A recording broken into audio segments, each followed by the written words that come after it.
ሰላም ውድ የሚወስ ቻናል ተከታታዮች እንደምንከረማችሁ። ዛሬ ይዤላችሁ የመጣሁት ጂንጀር ኤል በቤታችን ውስጥ እንዴት ማዘጋጀት እንደምንችል ይሆናል። በጣም በቀላል ዘዴ በጣም ትወዱታላችሁ። እስከ መጨረሻው ድረስ አብራችሁ ይቆዩ። በመጀመሪያ ጅንጅብል ያስፈልገናል። አጥበን ፈቅፍቀን እናዘጋጀዋለን። እኔ የተጠቀምኩት ይህን ያህል ነው፣ በዛ ያለ ስለማዘጋጅ። ከዛ ላይ በሙቀጫ ነው የምወቅጠው ጅንጅብሉን። እናንተ በምትፈልጉት አይነት መልኩ ያው ጅንጅብሉን ማዘጋጀት ትችላላችሁ። እንደምታዩት ጅንጅብሉ በእንደዚህ አይነት ሁኔታ አዘጋጅቼዋለሁ። ከዛ ብረት ድስት ውስጥ አደርገዋለሁ። ያው ብረት ድስት ስትጠቀሙ ያው ወጥ ምናምን የነካ ከሆነ ጣዕሙን ያበላሽባቸዋል። እዚህ ላይ ተጠንቀቁ። ከዛ ወደ 4 ኩባያ የሚሆን ውሃ አደርጋለሁ። እኔ ይህን ብረት ድስት ያው ለምንም አልጠቀምበትም፣ ለእንደዚህ አይነት ተግባር ነው ማውለው። ወጥ ምናምን አይሰራበትም። ከዛ ጥደን ለ15 ደቂቃ የሚሆን ጊዜ በደንብ አድርገን እናፍለዋለን። ያ የሚሆነው ጣዕሙ እንዲወጣ ያደርግልናል። በደንብ የጅንጅብሉ ጣዕም ቆንጆ እንዲሆን በደንብ እንዲወጣ ያደርግልናል። ከዛ ከ15 ደቂቃ በኋላ አወጣሁና ቁጭ አደረኩት። አሁን ወደ መቀዝቀዙ እየሄደ ነው። በዛ ሰዓት ላይ አጠለልኩት። እንደምታዩት ተርፎኛል የተወሰነ። አሁን ምንድነው ማድረገው? ማር ጨምራለሁ። ያው ጣፋጭነቱ እንደየፍላጎታችሁ ማድረግ ትችላላችሁ። እኔ ግን አሁን ያደረኩት ማር ምንም ብዙም ጣዕም የለውም። ይህን ብቻ ማር ነው ያደረኩት። ማለት ጣፋጭ የምትፈልጉ ከሆነ ግን ጨመር ማድረግ ትችላላችሁ። ስኳርም መጠቀም ትችላላችሁ። እዚህ ጋር በተለይ ብራውን ሹገር ካላችሁ እሱን ብትጠቀሙ በጣም አሪፍ ነው። እዚህ ጋር እንደምታዩት 2 ጠርሙሶች አዘጋጅቻለሁ።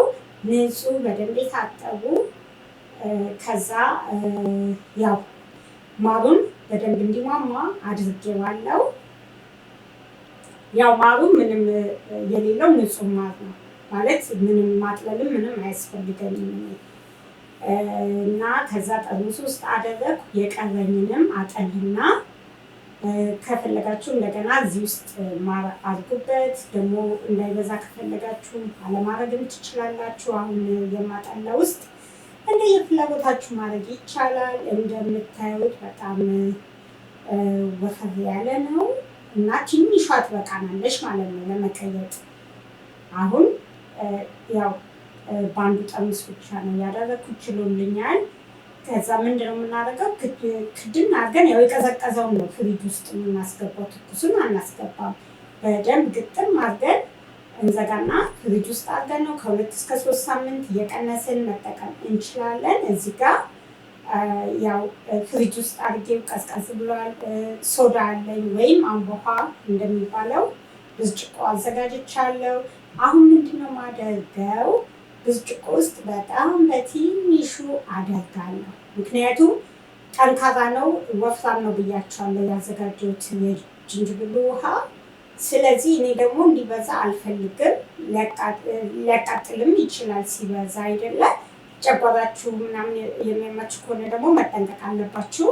ስለዚህ በጣም በትንሹ ነው ማደርገው። ከዛ ምንድነው ማድረገው? እዚህ ጋር ክለብ ሶዳ ወይም አምቦ ውሃ የምንለው አለኝ። እሱን እጨምርበታለሁ። አያችሁት አይደለ እንዴት እንደሚያምር ከለሩ ራሱ።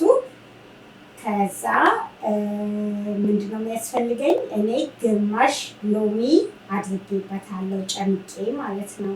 ግማሽ ሎሚ ጨምቀን እናደርግበታለን። ሎሚውን ቀነስ ማድረግም ትችላላችሁ፣ እንደየፍላጎታችሁ ለጨጓራችሁ እንደሚስማማችሁ እናንተ ማድረግ ትችላላችሁ። ከዛ ሎሚውም እንዲዋሃድልኝ አደባልቀዋለሁ እና እንደምታዩት በቀላሉ ስኳር ያልበዛበት፣ ሌላ ፕሪዘርቫቲቭስ ማቆያ ምናምን የሚባል ነገር የሌለበት በቤታችን ውስጥ ጤናማ የሆነ እንደዚህ አድርገን ጂንጀር ኤል አዘጋጅተን መጠጣት እንችላለን ማለት ነው።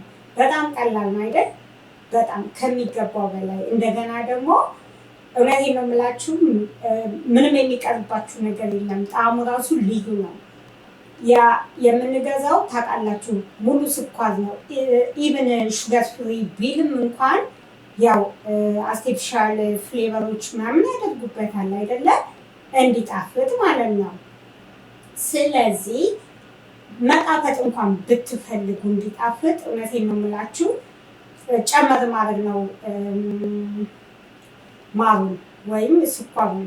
ምክንያቱም አሁን እኛ የተጠቀምነው የተወሰኑ ነገሮች ብቻ ነው። እነሱ ግን ኢንግሪዲየንት ወይም ንጥረ ነገሩን ብታነቡ በጣም ብዙ ነገር ነው የሚጠቀሙት እና እንደዚህ አድርገን በቤታችን በቀላሉ ማዘጋጀት እንችላለን። እንደገና ደግሞ ምግብ ተመግባችሁ ራሱ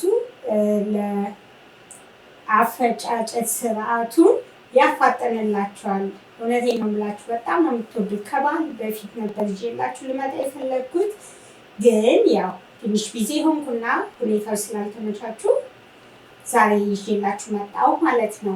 ስለዚህ በእንደዚህ አይነት መልኩ አድርጋችሁ መጠቀም ትችላላችሁ። እንዳልኳችሁ ከ2 እስከ 3 ሳምንት ፍሪጅ ውስጥ ማስቀመጥ ትችላላችሁ። በንጽህና ማዘጋጀት ነው ሁሌም እንደዚህ ምግብን ሆነ ምንም ስታዘጋጁ፣ ምክንያቱም የሚቆይበትን ጊዜ ታረዝማላችሁ እንደዛ ሲሆን እና እንደምትወዱት እርግጠኛ ነኝ። እውነቴን ነው የምላችሁ። በጣም ሞክሩት። በጣም በጣም በጣም ነው የምትደነቁት በውጤቱ እና እንደወደዳችሁት እርግጠኛ ነኝ። ላይክ ማድረጋችሁ እንዳትረሱ። ሌላ ጊዜ በሌላ ስራ እስከምንገናኝ ድረስ ደህና ሁኑ።